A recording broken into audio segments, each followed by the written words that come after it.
siempre había sido la chica rara de la secundaria y de la prepa. Siempre me decían que me vestía súper raro, ¿no? Me metí a la vida godín, me metí de lleno, así con todo, porque en ese momento se me rompió el corazón y yo creí que jamás iba a volver a dedicarme a pintar. Esta obra está enfocada mucho en geometría sagrada. ¿Por qué geometría sagrada? La verdad ni yo misma sé. Todo comenzó porque empecé a tener sueños recurrentes con la flor de la vida. La flor de la vida es estas geometrías en donde se empiezan a fusionar los círculos. Se llama flor de la vida porque es el origen de cualquier ser vivo existente en el planeta. Hola, mi nombre es Candani Pinto, soy artista plástica y te doy la bienvenida a Lengua Magazine.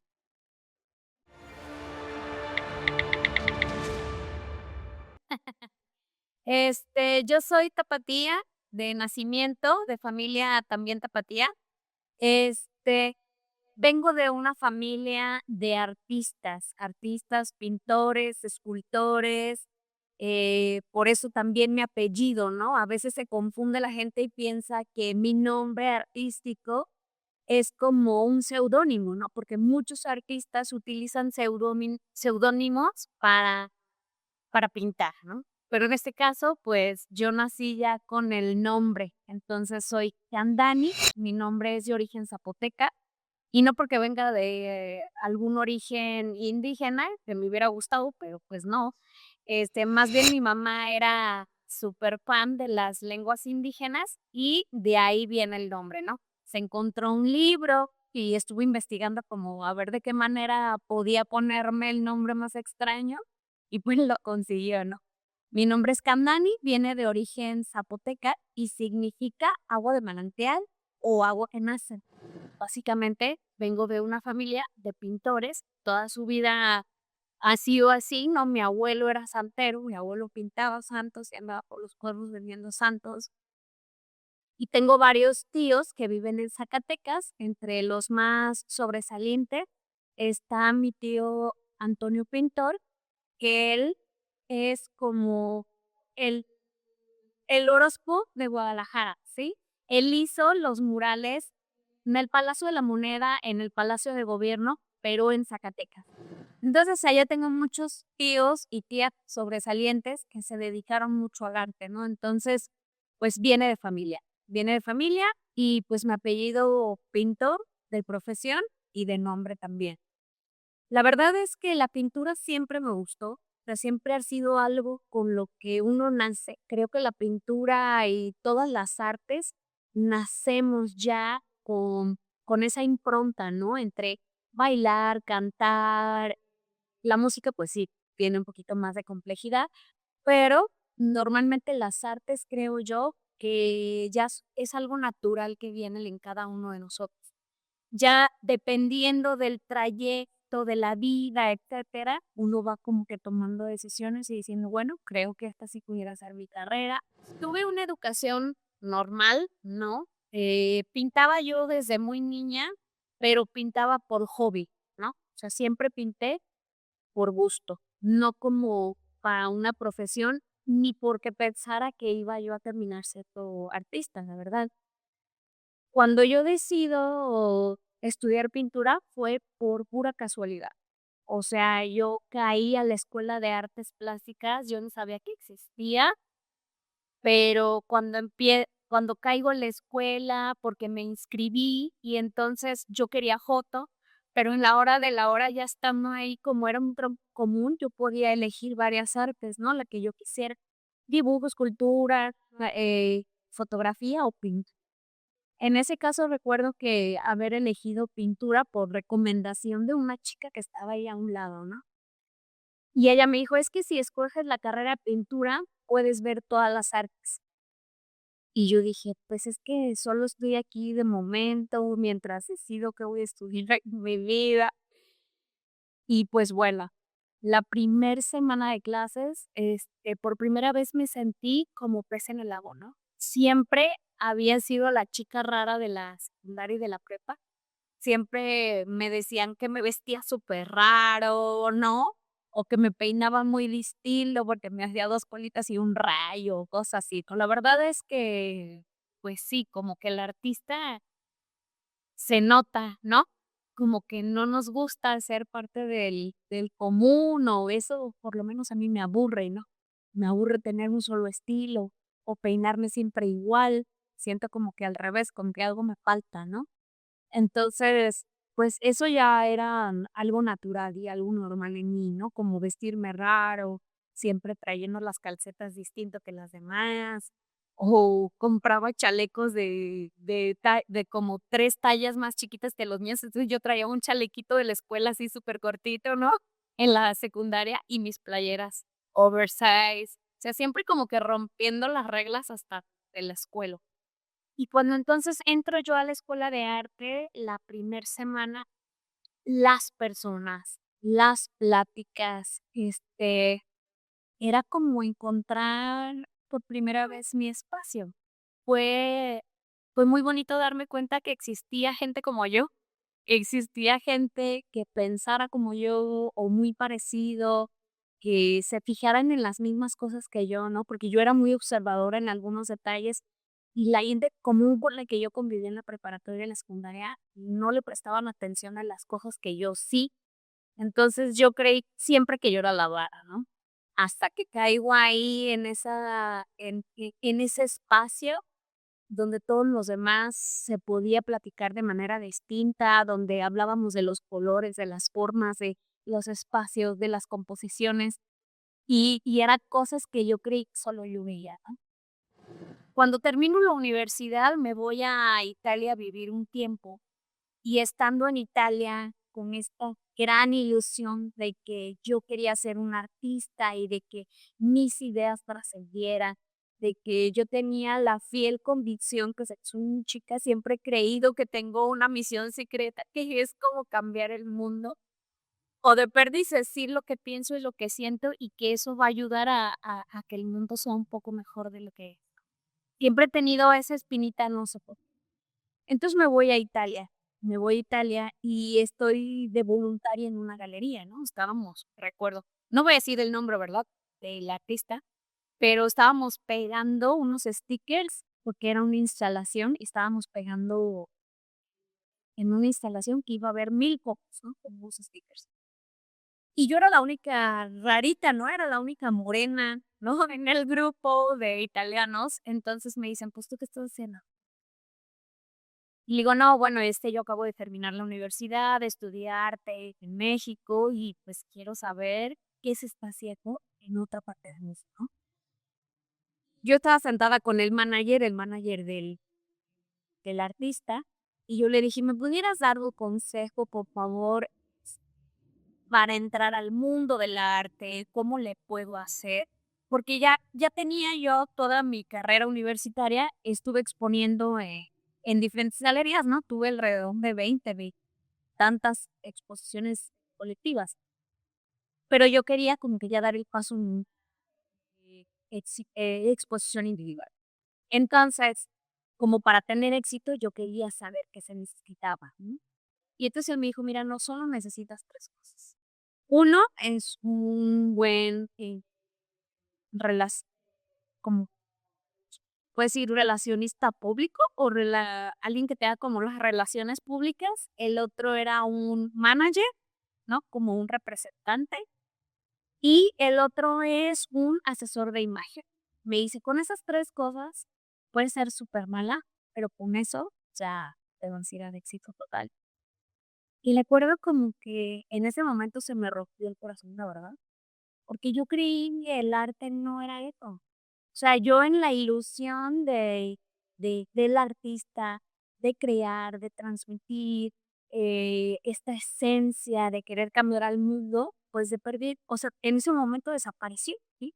En ese momento se cayó toda esa ilusión, que a lo mejor también porque yo era muy joven. Entonces, todo eso me rompió el corazón, la verdad, se me rompió el corazón en el arte. En el arte, porque sentí entonces que si yo no tenía esas 3 figuras en mi carrera, pues nunca iba a hacer nada. Entonces, regresé súper triste, seguí pintando para mí, pero me metí a trabajar. Me metí a la vida godín, me metí de lleno, así con todo, porque en ese momento se me rompió el corazón y yo creí que jamás iba a volver a dedicarme a pintar, o que esa ilusión de ser artista, no iba a estar nunca a mi alcance, ¿no? Y me enfoqué muchos años en en marketing, en inmobiliarias, en automotriz, y la pandemia viene y me obliga como a renunciar, ¿sabes? Pues todos fuimos parte de esa pandemia que nos desestructuró a todos, ¿no? Como que nos saca de nuestra zona de confort. Y entonces en la pandemia me deshago yo de ese otro personaje, del personaje que ya tenía armado durante más de 10 años, porque mi última exposición fue en el 2005 hasta la pandemia, ¿se cuenta? Y entonces toda esa época yo me dediqué a la vida godín. Nunca dejé de pintar porque la pintura siempre ha sido lo único que me mantuvo cuerda, creo yo, dentro del sistema, pues sí, laboral. Siento que era lo único que a mí me hacía como respirar, centrarme. Yo tengo bosacos por todos lados, en agendas, en todos lados yo seguía pintando, pero todo ese material era solo para sí. La vida godín en su momento me dio estabilidad económica, me dio muchas oportunidades de crecimiento también, como mucha seguridad para liderar equipos, para presentarme, ¿no? Ante unos proyectos grandes, ante dueños de empresas, etcétera, vinculaciones empresariales, me dio esa como seguridad y esa certeza como mujer y persona, ¿no? Como poderme plantar con esencia y de sentir que soy elocuente con lo que estoy diciendo y de que puedo argumentar bien algo, que lo puedo defender, que puedo, sí, como que para eso sí me ayudó, pero una parte de mí estuvo siempre triste porque no me hacía feliz, o sea, me hacía feliz de cierta manera porque son como muchos retos, pero había esta parte que a final de cuentas me seguía sintiendo como vacía, como si algo me faltara. Sí, no lo puedo escribir de otra manera más que siempre me faltó algo. Siempre me sentía como, bueno, pues sí, pero ¿y lo que a mí me gusta? O sea, ¿dónde está? ¿Dónde está eso, no? Y pues la pandemia me vino a cambiar y es donde yo decido y digo, bueno, me voy a deshacer de este personaje godín y le voy a volver a apostar voy a volver a intentarlo, no importa que no tenga mi manager, no importa que no tenga nada, dije, le voy a apostar por simple y sencillamente lo que hizo. Pues, yo sí pudiera aconsejarle a alguien que está en sus veintes o que está saliendo de su carrera, o probablemente que hasta tiene 60 y se siguen sintiendo con ese vacío en la vida, en donde lo que hacen realmente no los hace feliz, no los complementa, no lo disfrutan. Creo que y la clave es disfrutar. Disfrutar el proceso de lo que estás creando, el proceso de lo que estás haciendo, y luego verlo culminado en algo. Yo les diría, la vida es ahorita estamos aquí, en el presente, en el aquí y en el ahora. Y creo que la gran enseñanza que yo me he llevado todos estos años es vivir la vida, vivirla sin miedo a la estabilidad, sin miedo a lo que vaya a suceder, ¿sabes? O sea, no poner tanta mente en el futuro ni en las consecuencias que pudieran existir que ni siquiera existen, porque a veces lo único que nos detiene es simple y sencillamente un miedo. El miedo a no dar el paso, el miedo a no soy suficiente, el miedo a probablemente no soy tan bueno como yo creo, o probablemente esto no me remunere como mi trabajo godín. Hay muchos miedos, O sea, yo sigo aprendiendo, la verdad. Claro que hay muchos miedos y esos no desaparecen. Pero a final de cuentas, lo importante es, pues, vivirlos. O sea, vivirlos, confrontarlos, enfrentarse a uno mismo, enfrentarse a esos miedos. Y al rato cuando ya los ves abajo, cuando ya pasaron esos miedos, pues ya te das cuenta que ni eran tan grandes esos miedos, ¿no? Y a veces son miedos inexistentes, algo que nunca ha sucedido y que ni va a pasar, pero eso a veces nos detiene a hacer esos cambios significativos en nuestra vida. Y la vida es muy corta, la verdad, como para detenerse en miedo. Yo digo que no hay que tener miedo. O sea, a veces la felicidad está en pequeñas cosas que no nos damos la oportunidad. O sea, la felicidad está ahí, simple y sencillamente no nos apropiamos de ella, ¿no? Entonces, yo me he reencontrado a mí, así como fue cuando yo era adolescente. A final de cuentas, yo sí soy una persona más feliz y me siento más como en mi elemento, como nadando en mi propio elemento cuando estoy pintando, cuando estoy en el mundo del arte. Bien, el arte que yo estoy creando ahorita, porque el arte cambia, ¿sí? Cambia constantemente, no somos algo fijo por lo mismo, porque el arte son emociones, son procesos, son mensajes, entonces eso siempre va a estar mutando, ¿no? O va a estar en constante movimiento. En este momento de mi vida, esta exposición que ustedes ven aquí, que ahorita les voy a hacer un tour, pero esta exposición yo, tardé alrededor de 4 años en crearla, ¿sí? O sea, no fue una obra que surgió de la nada, fue una obra que tuvo su proceso de maduración, que fue dándose y que se fue sustentando, ¿no? Que fue caminando junto conmigo en el proceso mismo de yo poder desapegarme de mi otro personaje, de mi personaje Godín. Me fui deshaciendo de él y fui creando y creándome, inventándome de nuevo este nuevo personaje que yo quería ser, la artista, retomando otra vez todo lo que me gustaba hacer, ¿no? Porque retomar lo que le gusta hacer a uno también es darte la pausa, es ir con tranquilidad, no es como ser todo acelerado y persiguiendo una meta o persiguiendo a alguien o comparándose con alguien más, sino que es un proceso personal en el que uno se va encaminando y uno va caminando conforme se va creando la obra. Entonces, esta obra está enfocada mucho en geometría sagrada. ¿Por qué geometría sagrada? La verdad ni yo misma sé. Todo comenzó porque empecé a tener sueños recurrentes con la flor de la vida.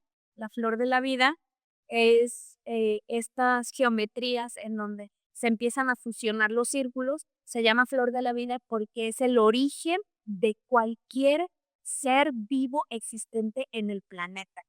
Y desde los humanos, las plantas, etcétera. Todos los seres vivos que habitan este planeta, su origen celularmente se genera con la flor de la vida, que es una célula que se va partiendo en 2 y luego en 4 y luego y se va formando una flor de la vida, por eso se le llama así. Y por eso la pinto yo, no tanto por un simbolismo mágico o metafísico, sino que yo más bien me fui como al lado científico en donde la flor de la vida, porque yo le busqué la explicación, ¿no? O sea, la soñaba y yo primero no sabía ni qué era, entonces primero tuve que investigar.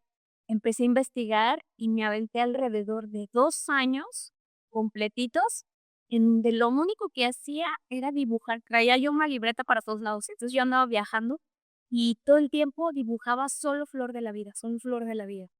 Y no sabía por qué, pero lo dejé fluir, lo dejé que así fuera y me obsesioné con la flor de la vida. Y entonces empecé a experimentar con formatos cada vez más grandes, hasta que al final de cuentas empecé a pintar en este formato, que es un gran formato. Y así es como se empieza a originar esta serie de cuadros, ¿no? Que empieza ¿con qué? Con una obsesión compulsiva de mi parte que nunca supe de dónde vino, simple y sencillamente fueron sueños que yo tenía y yo primero decía, pues, ¿qué es esta figura? La investigué y luego ya la empecé a desarrollar, a desarrollar, a desarrollar y te digo, fue casi como una manera un poco obsesiva como estarla dibujando todo el tiempo, ¿no?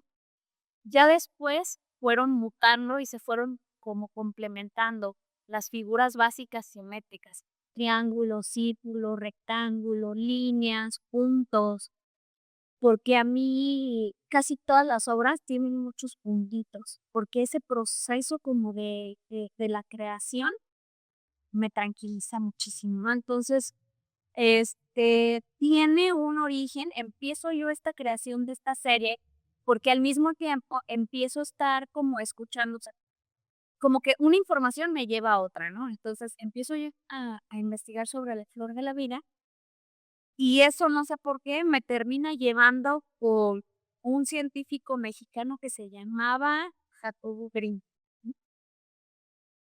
Y entonces él hablaba mucho de también de los sueños y de cómo, existe como un campo informacional, de dónde viene esa información, porque yo decía, bueno, ¿de dónde viene? De mi subconsciente, de mi inconsciente, como que yo por ahí es donde yo caí a como Grindr, ¿no? Fue ahí por donde yo entré. Yo entré porque yo buscaba como una explicación a mi subconsciente, por qué me estaba pasando eso. Y entonces empiezo a escuchar muchos libros, porque ya no los lee uno, ¿verdad? Ya está en audiolibro, entonces ya me hice floja. Y entonces escuché muchos libros, la verdad no los leí, los escuché y escuché muchos libros de él, se me hizo súper interesante, muy, muy interesante. Total que me encuentro con una técnica de de se llama meditación autoalusiva. Él se inventa una técnica autoalusiva de meditación. Esa técnica después él la utiliza como base para unos niños, para que puedan tener vista, extraocular. O sea, les tapan los ojos y pueden empezar a ver colores, a leer, etcétera, pero el inicio para que les den como esa formación es esta meditación autoalusiva, ¿no? Y entonces, pues, yo me descargo el libro, por ahí si quieren la encuentran. Hay un libro audiolibro que te va a narrar por la meditación y, pues, tú te vas guiando, ¿no? Te vas guiando y te vas guiando. Pues, yo encontré una forma muy bonita de concentrarme, porque yo era muy dispersa a la hora de pintar, y siempre buscaba yo como a la musa inspiradora, o no pintar si yo estaba inspirada y cosas así. A mí esta técnica me ayudó como a concentrarme y a dedicarle efectivamente tiempo con mi obra. Y entonces todo comienza con un ayuno. O sea, yo me duermo en la noche, ya no comí nada, amanecía y amanecía en ayunas, hacía la meditación y una vez que terminaba mi meditación, me sentaba, pues me siento todavía, ¿verdad? Lo sigo haciendo.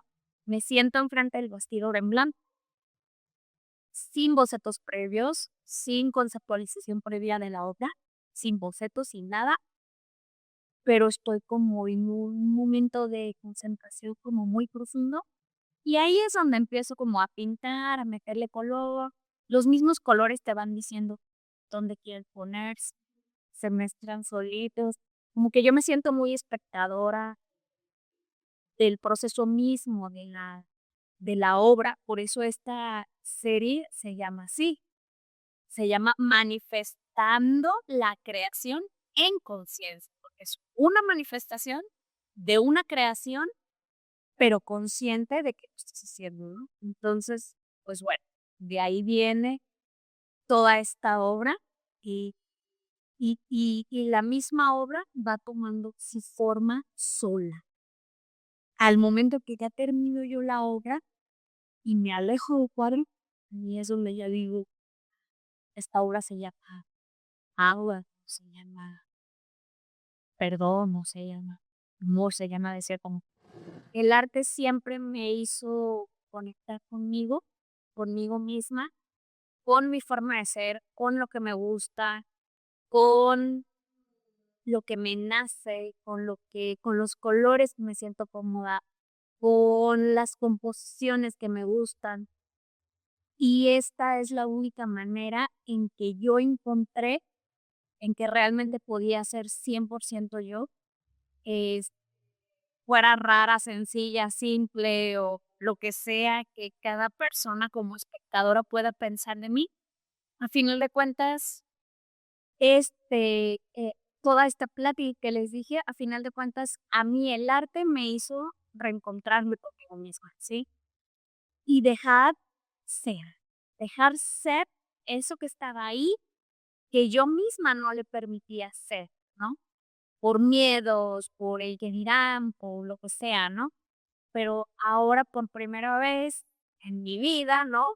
Lo puedo defender. Primero de mí misma, porque es importante defender lo que tú eres, lo que te gusta, primero de ti mismo, y luego ya lo puedes defender en el exterior. ¿No? Y darlo a conocer y decir, bueno, si te parezco rara, no te parezco rara, si es mi idea de que parezco rara, a lo mejor hay gente más extraña que uno y no sé, pero pues al final de cuentas, yo sí puedo decir ahorita que esto es lo que soy.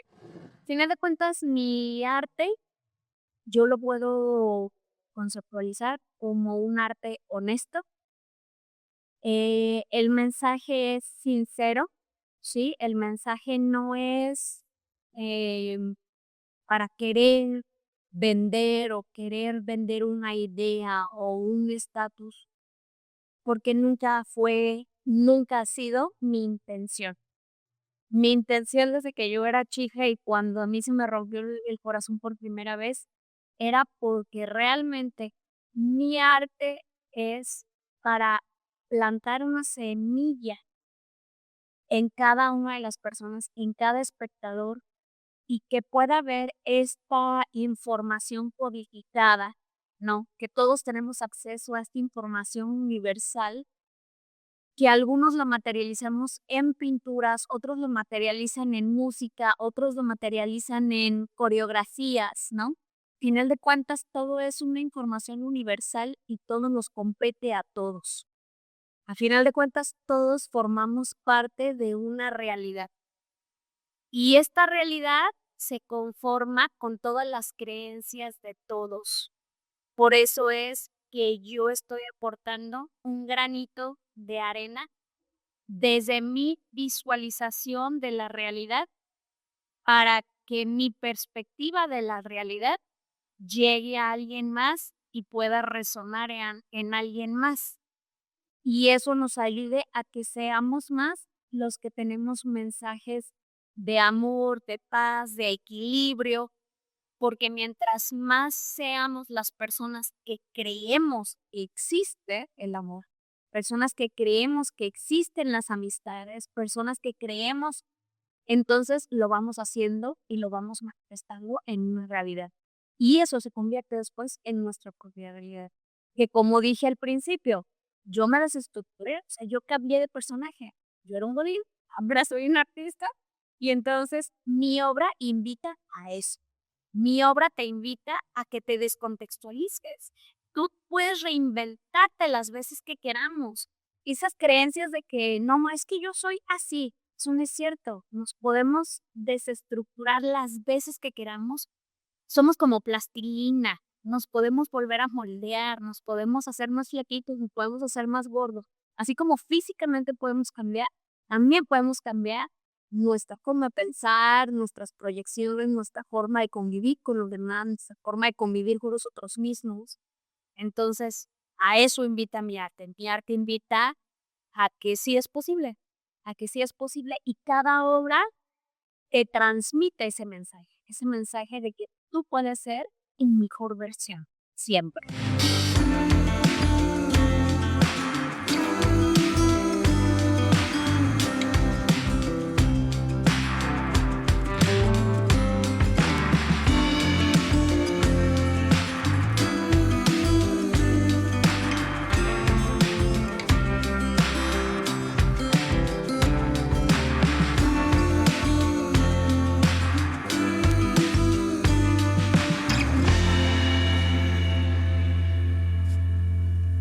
Pues ahora les voy a dar un tour, digo, una vez que ya les platiqué un poco sobre mi vida, les quiero dar un tour en la galería y de algunas de las obras, como más significativas de esta colección. Y recuerda que les platicaba yo sobre la flor de la vida, ¿verdad? Pues bueno, estos fueron de los primeros cuadros que yo empecé a transformar. Esa obsesión por el dibujo de la flor de la vida se transformó, pues, básicamente en esto, ¿no? Que ya después fui integrando, si se fijan, lo que fueron triángulos, puntos, o sea, si pudieran hacer zoom, la flor tiene puros puntitos, ¿no? Está integrada por puros puntitos. ¿Y qué significa es los puntitos para mí? Pues lo que yo nos explicaba sobre todos, o sea, toda la existencia de la humanidad, todos formamos un todo, como si cada puntito de esos fuera un ser humano y al final de cuentas creamos un todo, ¿no? Se crea una integración. En la mayoría de mis obras yo manejo un fondo con un poco como de confusión de color, de dejo a la pintura ser, dejo que fluyan los colores, que fluya el agua, que fluya. Entonces, por eso se ven como muchos espacios en donde el agua fluyó, los colores fueron dividiéndose y se fueron haciendo su propio camino, ¿no? Porque para mí simbolizar que siempre en medio del caos hay orden, ¿no? Que al final de cuentas, el caos de la vida en general nos lleva a un orden y a una composición. A mí me gustaría transmitir, por decir, esta obra se llama La creación de la vida, ¿sí? ¿Qué simboliza? Pues como les explicaba que la flor de la vida es la creación de todo ser vivo que habita en el planeta, ¿no? Entonces, la vida inicia en la fracturación de una célula y se va fragmentando hasta que se empieza a transformar en la vida, ¿sí? Yo lo quiero simbolizar con colores, ¿no? Pues viene el verde de la naturaleza, el azul del cielo, de los pájaros, de los animales, ¿sabes? Pero realmente es muy conceptual la obra, ¿sí? Porque probablemente sientan que no pueden conectar con ella, pero a la vez los espectadores que han pasado por aquí conectan muy sencillo, muy fácil con la obra. Eh, Había unos muchachos que vinieron ese rato y entre ellos veían la obra y estaban adivinando los nombres sin que los viera, ¿no? El hermano le tapaba los letreros y decía: "Vamos a adivinar cómo se llama la obra". Y fue muy chistoso porque le atinaban, ¿no? Entonces, quiere decir que la obra sí está representando lo que es, ¿no? Y aunque no pareciera el mensaje a ciencia cierta, o sea, que tú lo ves, pero el mensaje trasfondo, el mensaje como universal que nos llega a todos, esa información a la que todos accedemos, ahí está, codificada, pero ahí está. Entonces, por decir, esta es felicidad, y así nos podemos ir.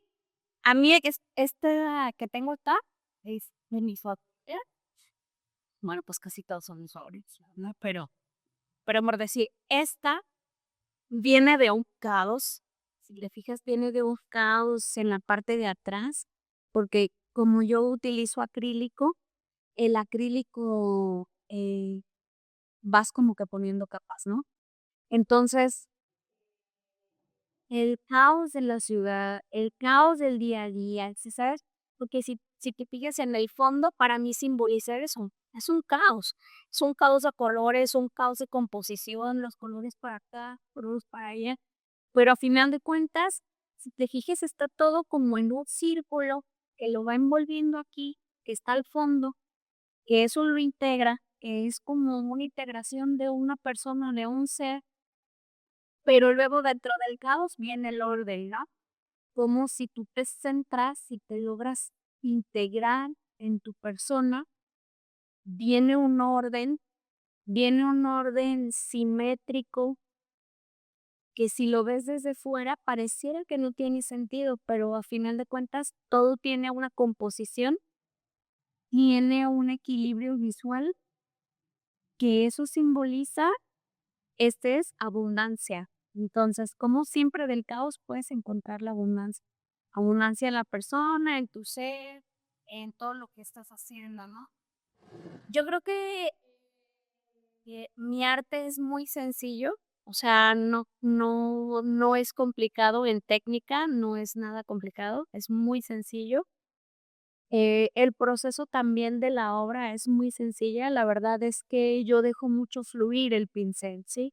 No uso, no uso encintas, no uso como, capas para tapar, ¿no? Todo es a mano alzada, entonces porque yo creo que todo es perfecto así como es. Entonces, así es la obra. La obra ya es perfecta así como es, aunque tenga imperfecciones en ella, porque también así es la realidad y así es la vida. La vida es imperfecta, pero a la vez es perfecta así como es. Entonces, esta por decir también es de mis favoritas. Todavía tiene colores más caóticos, ¿no? Más abstractos los colores, no tiene un ligerismo, pero al final también tiene una composición. A mí me gusta mucho jugar con la tríada de con hijo, ¿cómo le llaman? Hay muchas religiones que usan esta tríada de Hijo, Dios, Padre, Hijo y Espíritu Santo, algo así, ¿no? Como es la tríada. Y utilizo mucho, la tríada para todo. No sé por qué, la verdad es que es así, ni la he pensado, pero si te fijas casi en todos mis obras siempre dan una tríada, o sea, 3 figuras que están en una composición, ¿no? Esa a mí me gusta también porque es como un poquito asimétrica. Pero me encanta cómo quedaron esa composición de tonos, cómo se fueron formando, porque es lo que te digo, o sea, la obra misma va agarrando forma, yo solamente estaba como que echándole color por aquí, por allá, y por acá, por acá, y hasta el final, como que ya me alejo de la obra y entonces soy espectadora de la obra y y me encanta y cómo quedó, me encanta. Yo creo que si quisiera hacerlo a propósito no me sale. Pero me encanta la composición de los colores, la transición de los tonos, me encanta. Y esta parte sí, pues esta es agua. Para mí, esto es el agua, ¿no? O si a lo mejor le hicieras un zoom al agua o algo así, no sé, pero es como agua. Y pues bueno, juego con estas figuras del sagrado femenino, masculino. Eh, esta también creo que es como de las más distintas porque esta todavía es más libre el trazo y el tono que cualquier otra, sobre todo porque estoy metiendo una figura humana, ¿no? Esta fue la primera que salió con figura humana, este, pero no pasó desapercibida la flor de la vida, ¿no? Aquí está. O sea, se hizo presente la flor de la vida en el corazón, porque también en este proceso de reencontrarme y encontrarme en el mundo del arte, Este, hice como unos cursos de Reiki, de meditaciones, en donde parte de como de las meditaciones también te enseñan como alinear los chakras, ¿no? Entonces, cómo vas poniendo como integración la energía en cada chakra, y por eso el que se llama Sagrado Corazón, porque en una meditación yo sentía literal así como se me expandía el corazón, ¿no? Así como si saliera como de una luz de adentro hacia afuera, sientes así como calientito y que te va a cobijar. Entonces, por eso se llama Sagrado Corazón. Al final de cuentas, sentí como si ese chakra se me desprendiera o se me abriera o no sé, sentí esa sensación como Dije: "Ah, ahora entiendo por qué las pinturas del Sagrado Corazón de Jesús, ¿ya ves? Tienen mis hijos". Bueno, pues, este fue el recorrido por algunas de mis obras. Muchísimas gracias por seguir hasta aquí, ¿no? Por escucharme, por interesarse un poco en mi historia y en el arte que yo estoy creando. Ya por último, no por ser menos importante, sino al revés, los quiero invitar que sigan, el arte, que lo sigan alimentando, es la cuna del todo. Si recuerdan, cuando estuvimos en pandemia, lo que nos sostuvo a todos de manera emocional fueron todas las artes. Entonces, que no se nos olvide que el arte en cualquier manifestación es muy importante. Entonces, los invito a que se sigan acercando al arte, a varios artistas que conozcan, que exploren, que pregunten, que investiguen, que indaguen, que compren, que se muevan, ¿no? Aquí Guadalajara, Tlaquepaque, todo tenemos una cuna de artistas infinitos. La verdad es que tenemos mucho, mucho, mucho artista, entonces los invito a eso. Y por último, pues me gustaría agradecer a Lengua Magazine por darme esta oportunidad de transmitirles lo que soy y lo que hago. Y pues ya si me quieren seguir por ahí en mis redes sociales o si quieren saber un poco más sobre mi obra o de futuras exposiciones, les dejo pues básicamente mi nombre es Kamdani Pintor y con ese nombre me encuentran en todas las redes sociales, menos TikTok. Ese es lo único que no tengo, pero de ahí en más, todas las redes sociales Kamdani Pintor. Muchísimas gracias y sayonara.